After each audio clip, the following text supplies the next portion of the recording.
Magandang hapon po sa lahat. Nagbabalik tayo dito sa ating YouTube channel po, Luzon, Visayas, Mindanao, kung saan kayong panig ng mundo po. Ayan po. Babalik tayo rito sa ating YouTube channel sa Mersoriano TV 29 po. Doon sa ating FB page po. Maraming din salamat po ang mga nanonood po. Ayan. Andito na naman tayo, may pag-usapan na naman tayong coins. About coins na naman tayo. Mga word coins po ang ating binabanatan. Ayan po. Magandang hapon po sa lahat, lalo-lalo na yung mga nakapag-subscribe na dyan sa ating YouTube channel po. Thank you po sa lahat. Yung mga hindi pa po naka-subscribe dito sa ating channel, pakipindot naman po ang ating notification bell. Ayan, subscribe po para ma-update po kayo doon sa mga latest ko pang gagawin mga video po. Magandang hapon po sa lahat ng kolektor, Luzon, Visayas, Mindanao, kung saan kayong panig ng mundo po. Ayan, magsisimula na tayo. Ayan po ang ating pag-uusapan. Cheska Republic. Ayan. Year 2002. Ayan po. Magkano ang Cheska Republic? Year 2002. 10 korum. Ayan po. 10 korum. Ayan po. Ayan po ang kanyang agila. Cheska Republic. Ayan. Year 2002 po. Ayan. Bago nating simulan ng ating talakayan, kilalanin muna natin ang coins na ito. Issue, Cheska Republic po. Period, Republic 1993, up to date po. Tight, standard circulation coins po. Years 1993 hanggang 2023 po. Value, 10 koron. Ayan. Currency, Corona, 1993, up to date po. Composition po, copper plated steel. Tignan natin kung namamagnet po. Ayan pala. Sinasabi ko na ayan po, na magnet po. Ayan, na magnet. Magnetic. Composition po, copper plated steel. Mayroon po itong bigat na 7.62 grams. May haba po itong 24.5 mm. May kapal po itong 2.55 mm.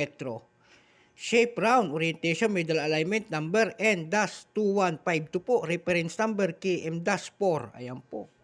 Yung kanyang rated coins po yan. Yung kanyang paikot. Ayan, age niya. Ayan po. Age is rated. Ayan po. Yung 2000 nito na ginawa po ay dalawang klase pong variety. Sa 2000 nang ginawa ng Cheska Republic. Ayan po. Inset only, BU, inset only, at saka isang B-proof. Ayan po, dadalawang klase. So mga ganyan dadalawang klase kasi yung kanyang percentage sa BU inset only ay mayroon siyang 0.9%. Ang ginawang piraso po doon ay 25,000 piraso lamang. Ito, 25 piraso lamang. Doon naman sa BU proof, 0.8% lang. 2,500 piraso lamang. Ayan po. Tipid po ang coins na ito sa mga ginawa nila.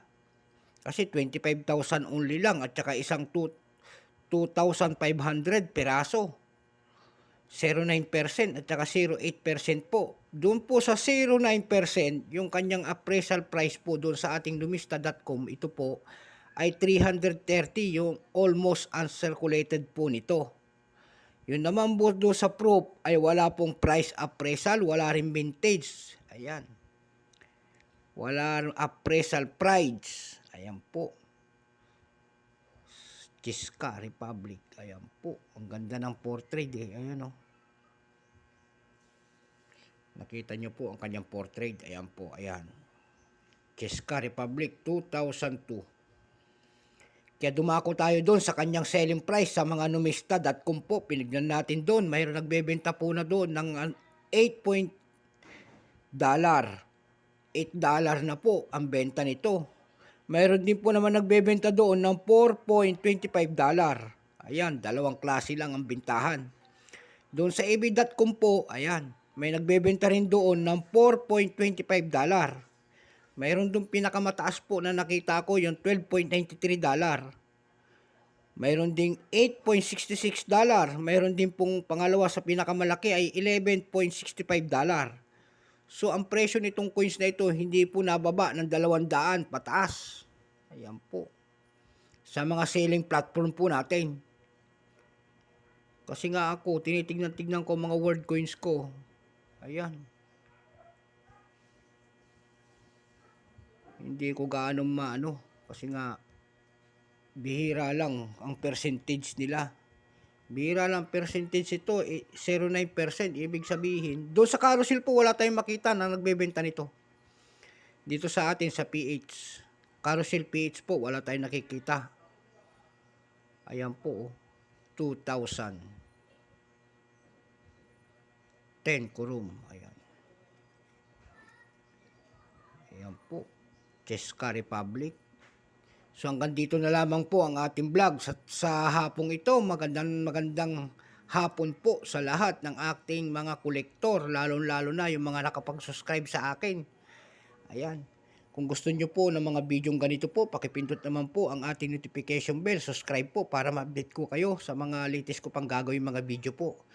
So hanggang dito na lamang po ang ating vlog sa hapong ito. Keep safe po sa lahat. Bye-bye.